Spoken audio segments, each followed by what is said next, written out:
Bismillahirrahmanirrahim. Dear students, Assalamu alaikum. Welcome to the computational physics course. Last video lecture में हमने addition of two or more than two vectors और subtractions of two or more than vectors के मतलब discuss कर लिया था। अगर आप दो या दो से ज़्यादा वेक्टर्स को ऐड या सब्ट्रैक्ट करना चाहते हैं तो हमें कुछ रूल्स को फॉलो करना होगा। तो सबसे पहले जो हमारे पास फर्स्ट रूल है जिसको हमें फॉलो करना होगा फॉर एडिशन और सब्ट्रैक्शन, वो हमारे पास ये है कि जिन दो या दो से ज़्यादा वेक्टर्स को आप ऐड या सब्ट्रैक्ट करना चाहते हैं उनकी टाइप जो है वो सेम होनी चाहिए। मीन्स के इट्स मीन दैट कि आप रो वेक्टर को रो वेक्टर में ही ऐड कर सकते हैं, कॉलम वेक्टर को कॉलम वेक्टर में ही ऐड कर सकते हैं। सेम फॉर सब्ट्रैक्शन, क्या आप के लिए दोनों वेक्टर्स या जितने भी वेक्टर्स आप ऐड या सब्ट्रैक्ट कर रहे हैं सबको सेम टाइप का होना चाहिए। ऐसा पॉसिबल नहीं है कि आप कॉलम वेक्टर को रो में ऐड कर दें या रो वेक्टर को कॉलम में वेक्टर में ऐड कर दें। सेकंड रूल फॉर एडिशन और subtraction of two vector is that कि total number of elements of all vectors जिनको आप ऐड कर रहे हैं वो हमारे पास सब वेक्टर्स के एलिमेंट्स को सेम होना चाहिए। जितने अगर फर्स्ट वेक्टर है हमारे पास उसके 5 एलिमेंट्स हैं तो सेकंड के भी 5 होने चाहिए। अगर पहला वेक्टर जो है हमारे पास रो वेक्टर है तो सेकंड भी रो वेक्टर होना चाहिए। तो अगर पहला वेक्टर हमारे पास कॉलम वेक्टर है तो सेकंड भी हमारे पास कॉलम वेक्टर ही होना चाहिए। तो जैसा कि यहाँ पे हम देख रहे हैं कि ए एक कॉलम वेक्टर है, इसी तरह से बी एक कॉलम वेक्टर है, तो दोनों सेम टाइप के हैं और दोनों में नंबर ऑफ़ एलिमेंट्स भी हमारे पास सेम है। तो दैट्स वाई हम इन्हें ऐड करके फाइनली रिज़ल्ट जो हमें मिल रहा है वो हमारे पास 378 मिल रहा है। सेम फॉर दिस एग्जांपल, यहाँ पे हमारे पास दो रोज़ हैं, दोनों में सेम एलिमेंट्स हैं, इसलिए हम इन्हें ऐड कर सकते हैं। यहाँ पे W और X दोनों रो वेक्टर्स हैं और क्योंकि दोनों सेम टाइप के हैं और दोनों में नंबर ऑफ़ एलिमेंट्स भी हमारे पास सेम है तो इसलिए सब्ट्रैक्शन पॉसिबल हुआ। सेम है, दो रो वेक्टर्स हैं और दोनों सेम टाइप के हैं और दोनों में सेम नंबर ऑफ़ एलिमेंट्स हैं, तो दैट्स वाई सब्ट्रैक्शन के बाद हमें फाइनली जो रिज़ल्ट है वो 3 - 1 1 मिल रहा है। आइए अब हम addition and subtraction of vectors को हम अब practically by using the MATLAB देखते हैं और वेरीफाई करते हैं कि क्या वाकई जो रूल्स हमने पढ़े थे कि सेम टाइप होना चाहिए, नंबर ऑफ़ एलिमेंट सेम होना चाहिए। आइए अब हम प्रैक्टिकली मैटलैब में देखते हैं। तो ये हमारे पास मैटलैब में कमांड विंडो है और वर्क स्पेस है। ऑलरेडी कुछ वेक्टर्स जो ऑलरेडी यहाँ पे मौजूद हैं। तो लास्ट वीडियो में मैं बता चुका हूँ कि जब भी आपने कमांड विंडो में या मैटलैब में कोई भी कोड लिखना है तो सबसे पहले आपको कमांड विंडो क्लियर करना होगी और कमांड विंडो क्लियर करने के साथ ही हमें वर्क स्पेस को भी क्लियर करना होगा। ऑलरेडी प्रीवियस वीडियो में मैं इसके मुतालिक बता चुका हूँ। तो अगर आप कमांड विंडो को क्लियर करना चाहते हैं तो CLC की कमांड यूज़ करेंगे और अगर आप वर्क स्पेस को क्लियर करना चाह रहे हैं तो क्लियर ऑल की कमांड यूज़ करेंगे। तो जैसे ही हमने ये कमांड यूज़ की तो आप देख सकते हैं कमांड विंडो भी हमारे पास क्लियर हो चुकी है और वर्क स्पेस भी क्लियर हो चुकी है। सबसे पहले हम एक वेक्टर A कंसिडर करते हैं। वेक्टर A हमारे पास 1 2 3 4 5 ये 5 डिफरेंट एलिमेंट्स हैं। इस तरह से हम अब B वेक्टर कंसिडर करते हैं। B वेक्टर B हमारे पास रो वेक्टर है होना चाहिए क्योंकि A वेक्टर भी हमारे पास रो वेक्टर है। 4 5 2 1 0 at the end semicolon use कर लिया to hide the output of A and B। तो आप देख सकते हैं जो यहाँ पे मैंने वेक्टर डिफ़ाइन किए हैं, डिक्लेयर किए हैं, वही उनकी जो कंप्लीट इंफॉर्मेशन है वर्क स्पेस में अपीयर हो चुकी है। तो अब क्या हम इन दोनों वेक्टर्स को ऐड या सब्ट्रैक्ट कर सकते हैं? Yes we can, because A and B both are the row vectors with same number of elements. तो हम देखते हैं क्या वाकई एडिशन इज़ पॉसिबल या सब्ट्रैक्शन इज़ पॉसिबल है या नहीं है। तो C1 कोई एक वेरिएबल हम डिक्लेयर कर लेते हैं, इसमें हम दोनों वेक्टर्स को ऐड कर देते हैं। मैं ऑलरेडी प्रीवियस वीडियो में ये बता चुका हूँ कि हम जो भी नया काम करेंगे मैटलैब में, यहाँ पे हम एडिशन का प्रोसेस करवा रहे हैं या सब्ट्रैक्शन का प्रोसेस करवा रहे हैं या स्केलर मल्टीप्लिकेशन थे, ट्रांसपोज था हमारे पास, तो हमारी कोशिश ये होगी कि हम उसे किसी न्यू वेरिएबल में स्टोर करें, क्योंकि अगर आप किसी न्यू वेरिएबल में स्टोर नहीं करेंगे तो आप उस फाइनल रिज़ल्ट को कहीं पे भी यूज़ नहीं कर सकते। तो दैट्स वाई मैंने addition of both factors A and B को किस में स्टोर कर लिया, C1 में। तो क्योंकि according to our rules addition is possible because A and B have the row vectors with the same number of element. तो हम देखते हैं क्या ये वाकई हमें कोई आउटपुट मिल रही है या नहीं। तो आप प्रिंटर का बटन यूज़ करें तो हम देख रहे हैं कि हमें final result C1 is equal to 57555 result मिल चुका है। सेम फॉर द सब्ट्रैक्शन, अगर मैं a माइनस बी यहाँ पे लिखता हूँ और इसको C2 में हम स्टोर कर लेते हैं, तो C2 is equal to a minus B. Subtraction of a and b vectors हमने से किस में स्टोर कर लिया, C2 वेरिएबल में। तो सब्ट्रैक्शन भी पॉसिबल है, क्योंकि दोनों रो वेक्टर्स हैं और दोनों के नंबर ऑफ एलिमेंट्स हमारे पास क्या है, सेम है। तो इस तरह से हमने ये वेरीफाई कर दिया, प्रैक्टिकली हमने ये देख लिया कि अगर दो vectors same number of elements और सेम टाइप के हैं तो हम उन्हें ऐड भी कर सकते हैं, हम उन्हें सब्ट्रैक्ट भी कर सकते हैं। इसी तरह से अब हम ट्राई करते हैं, अगर हमारे पास दो कॉलम वेक्टर्स हैं, अगर दो कॉलम वेक्टर्स हैं हमारे पास, हम एक वेक्टर x जो है वो कॉलम वेक्टर ले लेते हैं। x इज़ इक्वल टू हमारे पास है 1 सेमीकोलन 4 सेमीकोलन 5, ये हमारे पास एक कॉलम वेक्टर है। इस तरह से y is another column vector 2 7 9, हम डिक्लेयर करते हैं कि 2 7 9, ये हमारे पास एक और जो है वो कॉलम वेक्टर है। हमने सबसे पहले दोनों वेक्टर्स को हमने यहाँ पे डिफ़ाइन कर लिया। अब हम देखते हैं क्या हम इन्हें ऐड कर सकते हैं या सब्ट्रैक्ट। तो दोनों के नंबर ऑफ एलिमेंट्स हमारे पास में वो सेम है और दोनों सेम टाइप के हैं, तो addition and subtraction is possible. मतलब हम Z1 कह देते हैं, कोई एक वेरिएबल है। अच्छा, यहाँ पे मैं जो भी वेरिएबल डिक्लेयर कर रहा हूँ ना, मतलब C1 लास्ट टाइम मैंने यूज़ किया, C2 C1, अभी मैं Z1 यूज़ कर रहा हूँ। तो आप इन वेरिएबल्स का कोई भी नाम रख सकते हैं, ज़रूरी नहीं है कि आप C1 C2 Z1 Z2 लिखें, आप अपना नाम लिख सकते हैं, कोई और नाम लिख सकते हैं, एडिशन लिख सकते हैं, सब्ट्रैक्शन लिख सकते हैं। फॉर एग्ज़ाम्पल मैं यहाँ पे एडिशन का वर्ड यूज़ कर लेता हूँ। Addition is equal to x plus Y, addition is equal to x plus Y. तो एडिशन में रिजल्टेंट जो स्टोर हुआ है वो हमारे पास x प्लस वाई दोनों वेक्टर ऐड होके वो हमारे पास फाइनल स्टोर है। इस तरह से सब्ट्रैक्शन में सब लिख लेता हूँ, इज इक्वल टू हमारे पास है x माइनस वाई। तो फाइनली हमारे पास ये रिज़ल्ट मिल गया। तो अभी हमने ये वेरीफाई कर दिया प्रैक्टिकली कि अगर दो सेम रो वेक्टर्स हैं, सेम टाइप के वेक्टर्स हैं, दो कॉलम वेक्टर्स हैं या दो रो वेक्टर्स हैं और दोनों के नंबर ऑफ़ एलिमेंट्स अगर हमारे पास सेम है तो हम उन्हें ऐड और सब्ट्रैक्ट कर सकते हैं।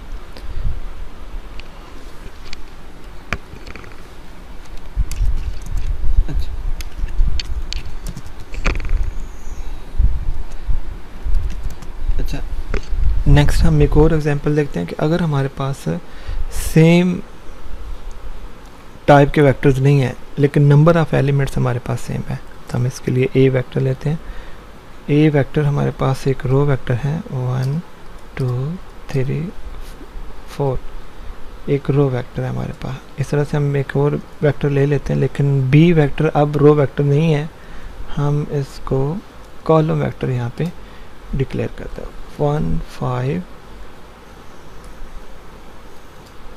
2 सेमीकोलन 3। अब हमारे पास दो डिफरेंट वेक्टर्स हैं, एक हमारे पास रो वेक्टर है और सेकंड जो है हमारे पास कॉलम वेक्टर है। दोनों सेम टाइप के नहीं है, लेकिन नंबर ऑफ एलिमेंट्स हमारे पास सेम है। तो आइए अब हम देखते हैं क्या हम इन्हें ऐड कर सकते हैं। अकॉर्डिंग टू आवर रूल्स हम इन्हें ऐड या सब्ट्रैक्ट नहीं कर सकते, क्योंकि एडिशन या सब्ट्रैक्शन के लिए रूल्स ये थे कि दोनों को सेम टाइप का होना चाहिए, दोनों के नंबर ऑफ एलिमेंट्स सेम होने चाहिए। लेकिन यहाँ पे सेम टाइप तो नहीं है, लेकिन नंबर ऑफ एलिमेंट्स सेम है। तो हम चेक करते हैं क्या एडिशन पॉसिबल है या नहीं है।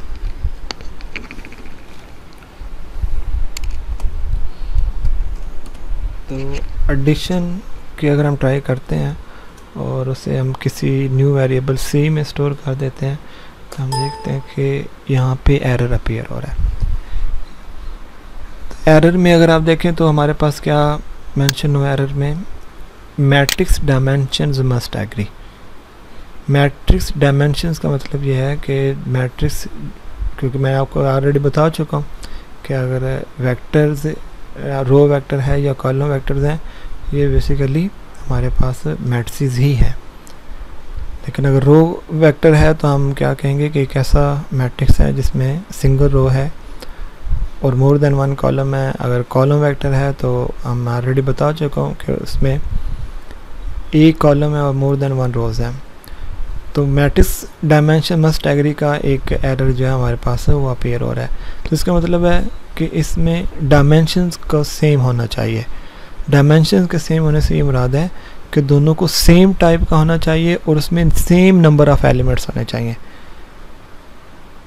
ठीक है, तो इसी तरह से हमने ये भी वेरीफाई कर दिया कि अगर आपके पास डिफरेंट टाइप्स के वेक्टर हैं तो हम उन्हें ऐड या सब्ट्रैक्ट नहीं कर सकते।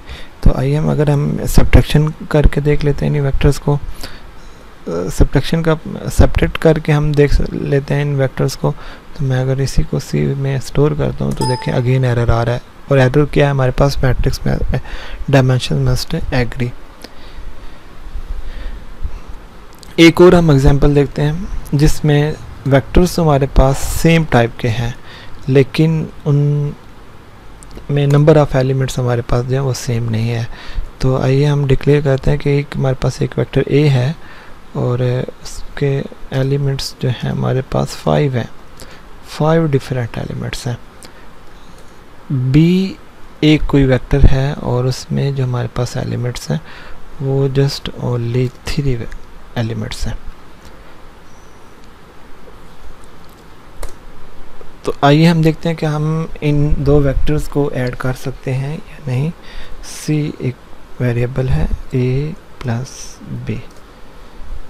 तो आप देख सकते हैं कि अगेन हमारे पास एरर क्या आ रहा है, मैट्रिक्स डायमेंशन मस्ट एग्री। अब हमारे पास दोनों वेक्टर्स की टाइप तो सेम थी, लेकिन टोटल नंबर ऑफ एलिमेंट्स जो हमारे पास सेम नहीं थे। तो दैट्स है अब हम इन्हें ऐड या सब्ट्रैक्ट नहीं कर सकते। सेम फॉर आप देख सकते हैं सब्ट्रैक्शन के लिए भी यही एरर आ रहा है। क्यों? क्योंकि हमारे पास दोनों के नंबर ऑफ एलिमेंट्स जो वो सेम नहीं हैं।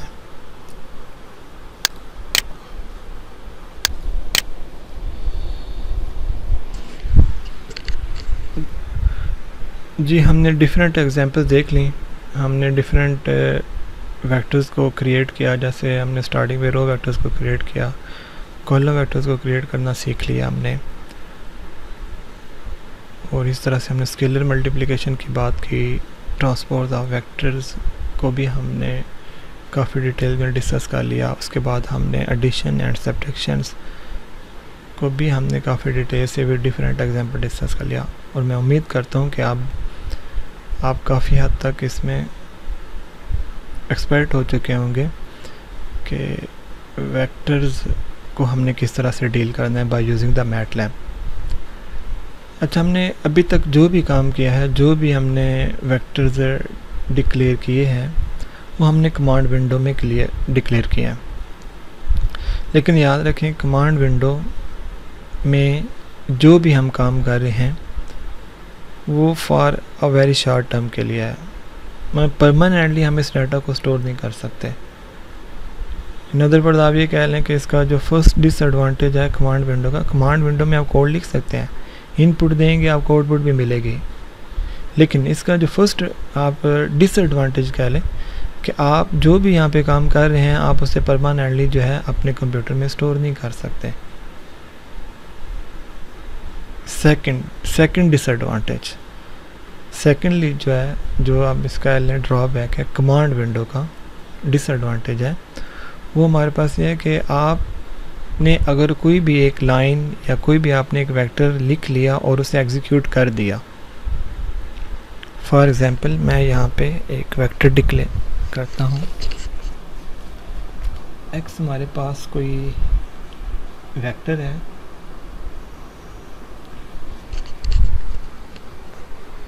और इसमें आप डिफरेंट एलिमेंट्स लिख रहे हैं।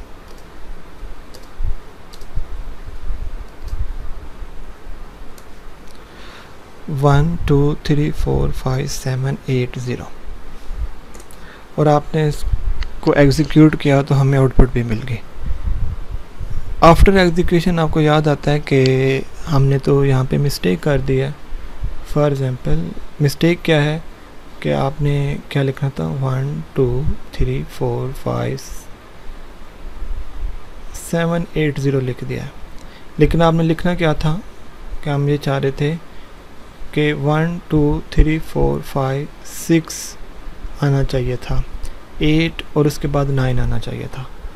तब आप आफ्टर एग्जीक्यूशन अगर आप ये चाहते हैं कि हम इस वेक्टर को, ये जो अभी हमने यहाँ पे डिफ़ाइन किया है, इसमें हम करेक्शन कर दें या हम इसमें एडिटिंग करके हम कुछ डाटा डिलीट कर दें और न्यू यहाँ पे अपनी मर्ज़ी से कोई नंबर ऐड कर दें, तो कमांड विंडो में याद रखिएगा आफ्टर एग्जीक्यूशन ऐसा पॉसिबल नहीं है कि अगर आपने एक दफ़ा कोड को एग्जीक्यूट कर दिया और आप ये चाहते हैं कि दोबारा हम इसमें कोई एडिटिंग या कोई चेंजिंग कर दें, तो ऐसा पॉसिबल नहीं है। This one is the second drawback of the command window. मैं रिपीट कर रहा हूँ कि कमांड विंडो में आप जो भी काम करेंगे आप परमानेंटली अपने कंप्यूटर में स्टोर नहीं कर सकते।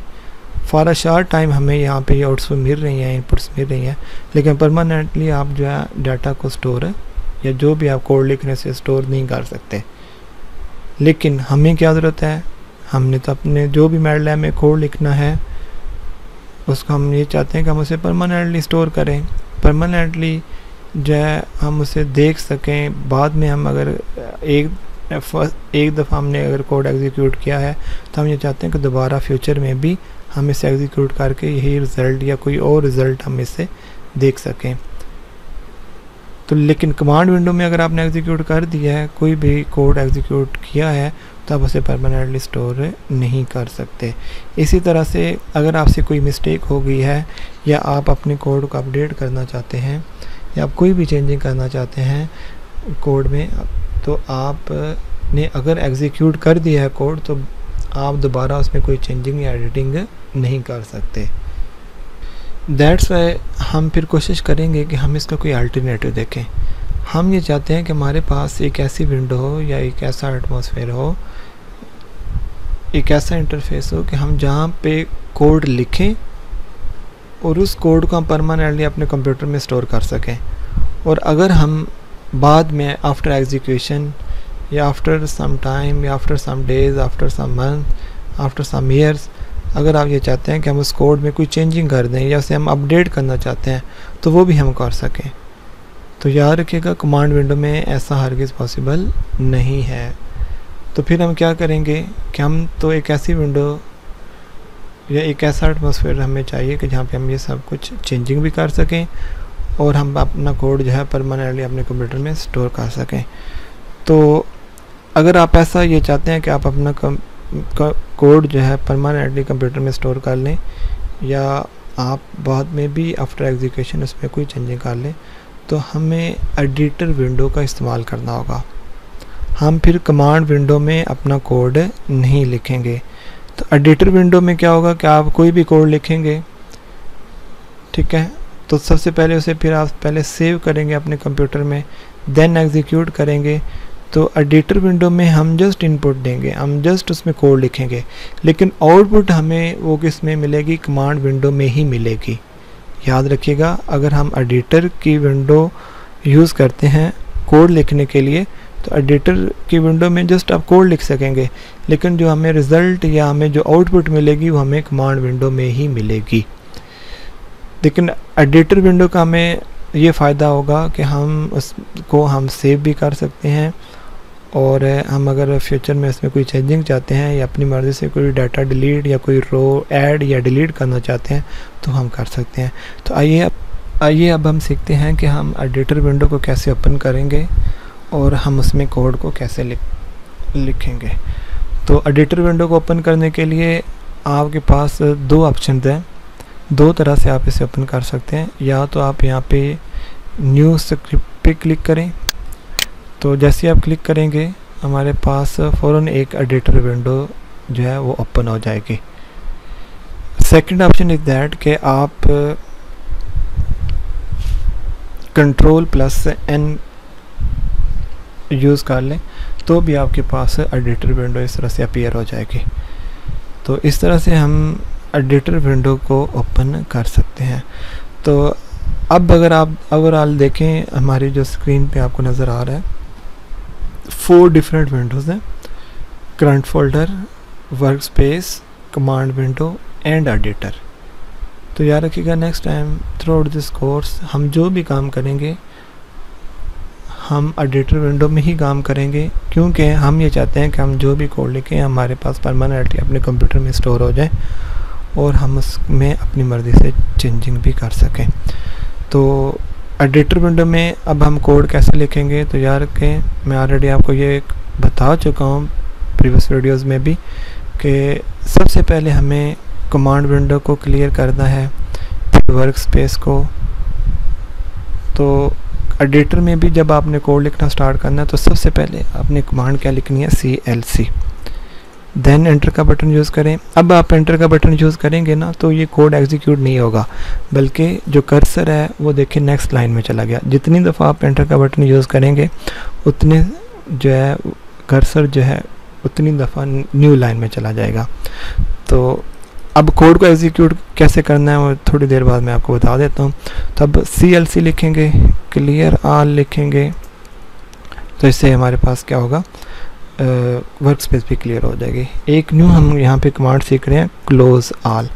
क्लोज ऑल की कमांड जो है हम यहाँ पे क्यों यूज़ कर रहे हैं कि अगर आपके पास पहले से ही कोई ग्राफ या कोई पिक्चर ऑलरेडी ओपन है तो हम ये चाहते हैं कि उसे हम क्लोज़ करके लेटेस्ट जो है ग्राफ या पिक्चर को हम देख सकें। तो यहाँ पे हमने 3 कमांड्स जो हैं मैंने यहाँ पे अभी लिखी हैं, CLC to clear the command window, clear all to clear the work space, close all to close the all graph papers और पिक्चर्स, अगर वो इस कोड के एग्जीक्यूशन से पहले ओपन है तो, क्योंकि हम ये चाहते हैं कि लेटेस्ट डाटा के अकॉर्डिंग हमें ग्राफ या पिक्चर मिले। तो याद रखिएगा, हम नेक्स्ट टाइम जितने भी आप मैटलैब में कोड्स लिखेंगे तो सबसे पहले आपने CLC, क्लियर ऑल और क्लोज ऑल की जो है वो कमांड्स आपने यूज़ कर दी हैं, देन आपने कोड लिखना स्टार्ट करना है। तो जैसे आप ये कमांड्स लिख लेंगे, इसके नेक्स्ट जो है नेक्स्ट लाइन में आप अपनी मर्ज़ी से जो भी आप कोड लिखना चाहें वो आप लिख सकते हैं।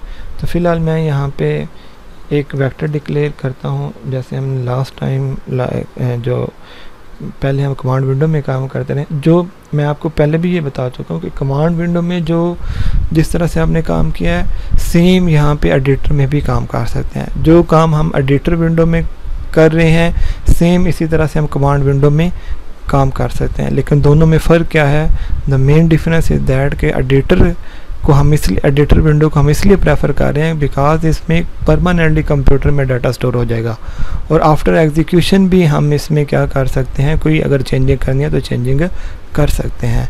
लेकिन याद रखिएगा एडिटर विंडो में हम जस्ट कोड लिखेंगे, लेकिन जो आउटपुट मिलेगी वो हमें कमांड विंडो में ही मिलेगी। तो अभी हम फ़िलहाल मैं एक वेक्टर ए डिक्लेयर करता हूँ एडिटर में। तो इसके लिए हम क्या 1 2 3 4 5 कोई वेक्टर है। अब हम ये चाहते हैं कि हम इसमें एडिटर में हमने एक कोड लिखा है कि जिसमें हम जस्ट एक वेक्टर को हम डिक्लेयर करने जा रहे हैं। तो आइए हम देखते हैं कि हमने इसकी इनपुट जो है कोड जो है हमने एडिटर विंडो में तो लिख दिया है, हमें आउटपुट कैसे मिलेगी और इस कोड को हमने एग्जीक्यूट अब कैसे करना है। तो मैं आपको ऑलरेडी बता चुका था कि जो भी आपने यहाँ पे कोड लिखा है सबसे पहले आप इसे सेव कर लें। तो मैं इसको सेव कर रहा हूँ, डेस्कटॉप पे मैं एक फ़ोल्डर बना रहा हूँ मैटलैब के नाम से।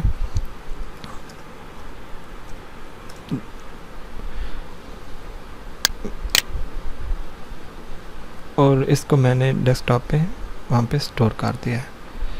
अब हम इसको एग्जीक्यूट कैसे करेंगे, तो यहाँ पे देखें, यहाँ पे होम है हमारे पास, plots as editor and publish and view है। तो आपने कहाँ पे क्लिक करना है, एडिटर पे, या जस्ट यहाँ कोड में एडिटर विंडो में क्लिक करेंगे ना तो हमारे पास ये एडिटर विंडो के लिहाज से ही हमारे पास ये ओपन हो चुका है। अब हम इसको कोड को एग्जीक्यूट करना चाह रहे हैं। एग्जीक्यूशन करने का मकसद क्या है कि हम इसकी आउटपुट देखना चाह रहे हैं। तो हम क्या करेंगे, रन के बटन पे क्लिक करेंगे। जैसे आप रन के बटन पे क्लिक करेंगे तो अगर आप फर्स्ट टाइम एडिटर विंडो को यूज़ कर रहे हैं तो हमारे पास ये एक इस तरह से मैसेज बॉक्स डिस्प्ले होगा। तो इसमें डिफरेंट ऑप्शन है, change folder, add to path, cancel, help. तो आपने अगर आप first time editor window use कर रहे हैं तो आपने चेंज फोल्डर के बजाय किसको प्रेफर करना है, ऐड टू पाथ पे क्लिक करना है। ऐड टू पाथ पे क्लिक करेंगे तो ये देखिए कोड एग्जीक्यूट हो चुका है। अब आप देख सकते हैं कि जो हमने एक वेरिएबल या एक रो वेक्टर डिक्लेयर किया था वो वर्क स्पेस में भी आ चुका है, और इसकी आउटपुट जो है हमारे पास वो कमांड विंडो में अपीयर हो चुकी है। ठीक है जी। तो आप देखें हम अगर अब ये हमारे पास परमानेंटली जो कोड है वो कंप्यूटर पे स्टोर हो चुका है।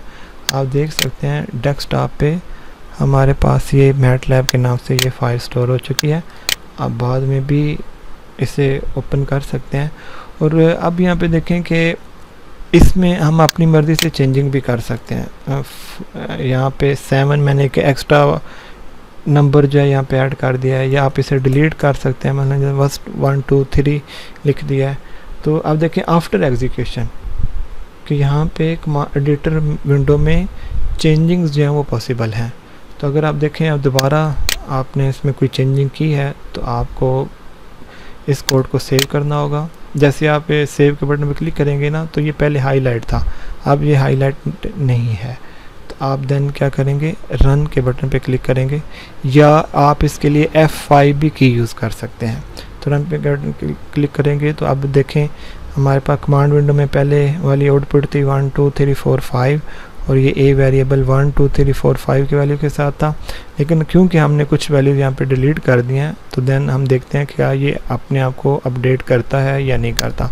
तो रन का बटन यूज़ किया तो देखें इस ने कमांड विंडो में जो हमें आउटपुट मिली है वो अपडेटेड आउटपुट है 1 2 3, और ए जो वर्क स्पेस में भी वेरिएबल की जो वैल्यूज़ थी वो अपडेट हो चुकी हैं। तो ये एक मेन एडवांटेज था एडिटर विंडो को यूज़ करने का। और कमांड विंडो का एक आप कह लें कि डिसएडवांटेज है कि हम उसमें कोई चेंजिंग नहीं कर सकते, हम उस डाटा को परमानेंटली स्टोर नहीं कर सकते। अच्छा,